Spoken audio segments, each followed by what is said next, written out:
Praise the lord. హల్లెలూయా. దేవుని నామానికి మహిమ కలుగునుగాక. ప్రియమైన దేవుని బిడ్డలారా, మీరందరూ బాగున్నారా? మంచిది. మరి ఏదైన వాక్యాన్ని చదువుకుందాము. మన పరిశుద్ధ గ్రంథమైన బైబిల్లో నుండి 107వ కీర్తన 38వ వచనాన్ని చదువుతాను, శ్రద్ధగా ఆలకించండి. మరియు ఆయన వారిని ఆశీర్వదింపగా వారు అధికముగా సంతానాభివృద్ధి నొందిరి. ఆయన వారి పశువులను తగ్గనీయలేదు. హల్లెలూయా. ఇక్కడ దేవుని వాక్యంలో ఒక మంచి వాగ్దానాన్ని దేవుడు మనకిస్తూ ఉన్నాడు. ఏమంటున్నాడంటే, మరియు ఆయన వారిని ఆశీర్వదింపగా. హల్లెలూయా. దేవుడు వారిని ఆశీర్వదించాడంట. ఎవరిని ఆశీర్వదించాడు? ఇశ్రాయేలు ప్రజలను.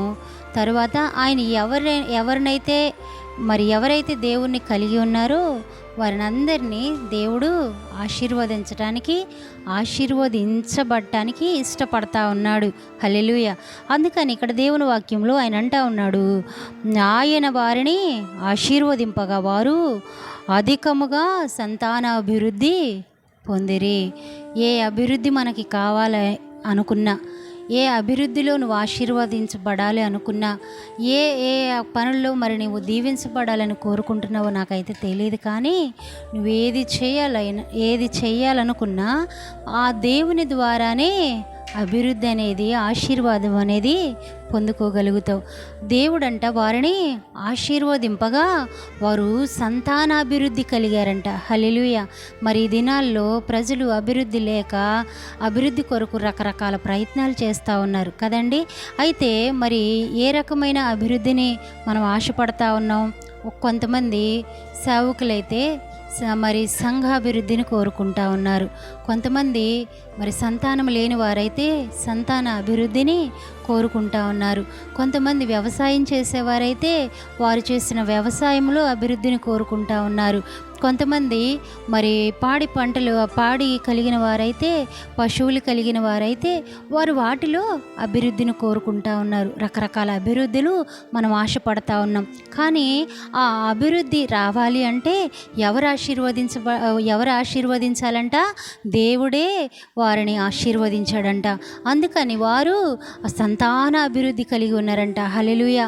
మరి ఈ దినాల్లో అభివృద్ధి కొరకు ఆరాటపడుతున్న మనందరం కూడా దేవుని ద్వారా మాత్రమే అభివృద్ధి చెందగలుగుతాం. అది పరిచర్య అయినా, లేకపోతే మరి కుటుంబ పరిస్థితులైనా, మరి ఏ విషయాల్లో మనం అభివృద్ధిని ఆశపడతా ఉన్నామో ఆ విషయాల్లో దేవుడే మనల్ని ఆశీర్వదించాలండి.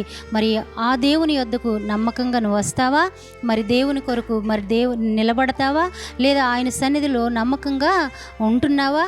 ఏదైతే మనం ఆశించి కోరుకుంటున్నామో ఆ విషయాల్లో బాధ్యత కలిగి ఉండాలి కదండి.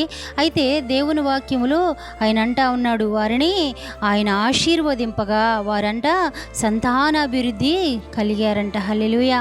అక్కడున్న ప్రజలందరూ వారి అభివృద్ధిని చూసి ఎంతగానో భయపడ్డట్లుగా, వారి అభివృద్ధిని చూసి వారు ఎంతగానో దేవుణ్ణి ఆరాధించినట్లుగా మనం చూస్తూ ఉన్నాం. ఈ రోజుల్లో ఒక క్రైస్తవులు అభివృద్ధి చెందుతూ ఉంటే ప్రజలు ఆశ్చర్యపడిపోతూ ఉన్నారు. ఈ అభివృద్ధి ఎవరిదయ్యా అంటే ఎవరైతే ఏ దేవుణ్ణైతే ఆ ప్రజలు నమ్ముకున్నారో ఆ దేవుడే వారిని ఆశీర్వదిస్తూ ఉన్నాడు. అది ప్రజలకు అర్థం కావటం లేదు. అయితే ఈ రోజుల్లో మరి నీకు మాత్రం మరి అభివృద్ధి కావాలి అంటే, ఒకవేళ సంతానం లేదా, ఒకవేళ గర్భఫలమే రావట్లేదా, ఆ విషయాల్లో నువ్వు దేవుణ్ణి కలిగి ఉంటే దేవుడు నీకు సంతానాభివృద్ధి కలుగు చేస్తానంటున్నాడు. హల్లెలూయా. మరి ఈ దినము ఈ వాక్యం వింటున్న మీరందరూ కూడా దేవుని సన్నిధిలో మీరే అభివృద్ధిని ఆశిస్తూ ఉన్నారో ఆ అభివృద్ధి కొరకు దేవుని సన్నిధిలోనికి వచ్చి ఆయన సన్నిధిలో ప్రార్థించినప్పుడు ఆయన వారినంట సంతాన అభివృద్ధితో నింపాడంట.